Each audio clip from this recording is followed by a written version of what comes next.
Thank you very much. A lot of people who have commented on these elections are young people who have not really gone through many election cycles in this country. In my personal opinion, in terms of representing the minds and wishes of Nigerians in an election, this is probably the best election we have ever had. If you very, very scientifically or in terms of experience go through the previous elections we have had, particularly those conducted by politicians, the military to civil rule elections were okay. The colonial government organized elections were okay.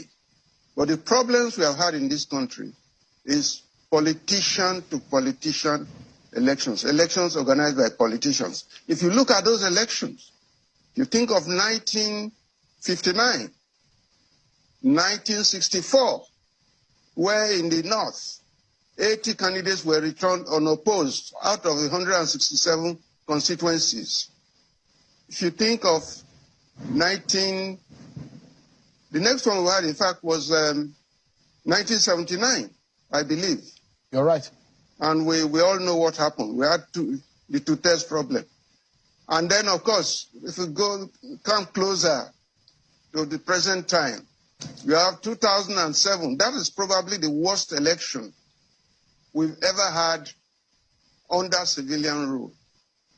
So we had good elections in 2011 and 2015, 2019.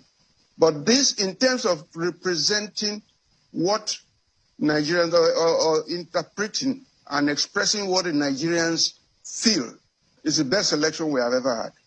If you look at the way things have gone with the Beavers, the very idea that the APC was defeated in Lagos, that should make you realize immediately that these are very credible elections. And if you go through the whole country, it's the same sort of accuracy and reflection of the feelings of Nigerians. I believe that these elections were controlled by three factors: ethnicity, religion, and organizational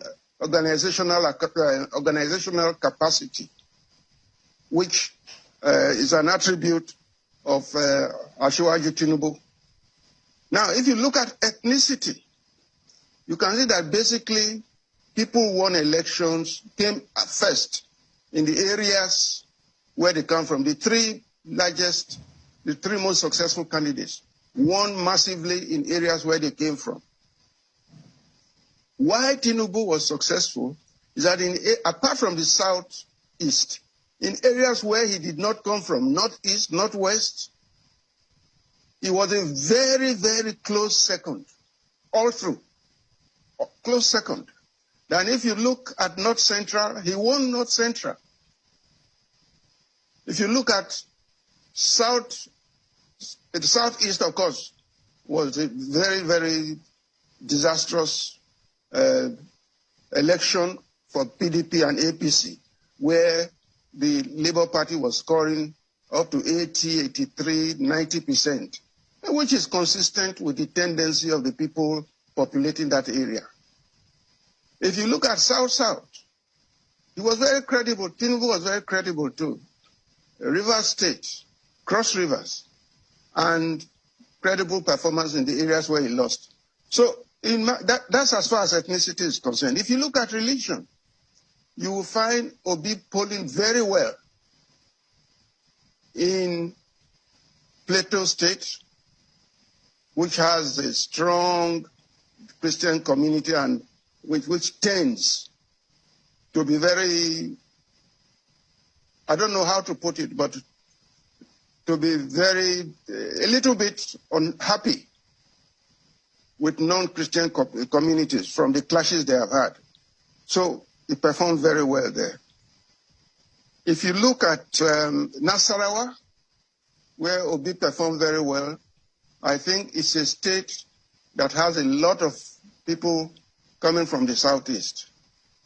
So if you look at the results generally, the man who has the spread across the country and then won massively in the west and North Central and did excellently well, very close second in the Northwest and Northeast, and performed credibly in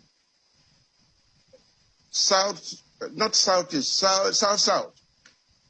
If you look at all those factors, it explains the issue of ethnicity that I said, the issue of religion, but above all, what gave Tinubu the edge was his capacity to organize, to plan, and to plant agencies and supporters and various administrative bodies all over the states in the country, particularly in the north, where he came a very close second. That's the other thing I want to point out. Where he lost in the north and northwest, it was a very, very close second, with a little gap between Atiku and himself. But if you look at Labour Party, they did excellently well, 90%, 80% in Southeast. Did very well in Lagos, but as they crept northwards, as the state as was going northwards, there was progressive loss of power, of capacity, progressive loss. The hurricane became spent as it crept up after Lagos, and by the time it got to the northeast and northwest, we're talking of very abysmal results. 12%, 10,000, 5,000, 6,000, where the leaders, that's PDP and APC, were scoring 500,000, 300,000, very close to each other. So that, in my view, is the explanation for what happened. And I believe it expressed the true mind of Nigerians as at today. So, Prof, the way Nigerians feel. Yeah. So, there's something natural about the results. Yes.